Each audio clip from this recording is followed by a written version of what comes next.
ఈరోజు నేనైతే మీకు క్యూబ్ సాల్వ్ చేయడం అయితే నేర్పిస్తాను. చూడండి.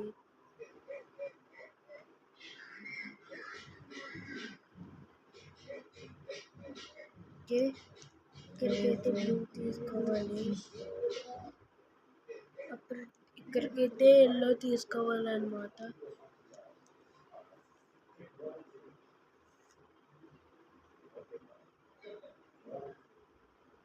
తర్వాత ఇక్కడికి ఎలా తీసుకోవాలన్నమాట. మీకు ఇక్కడ పైన అయితే ఆరెంజ్ అయితే చూసుకోవాలి. తర్వాత ఇలాగా అప్పుడు ఇక్కడ ఆరెంజ్ వస్తుంది కదా, ఈ ఆరెంజ్నే చూసుకుంటూ మీరు రావాలి.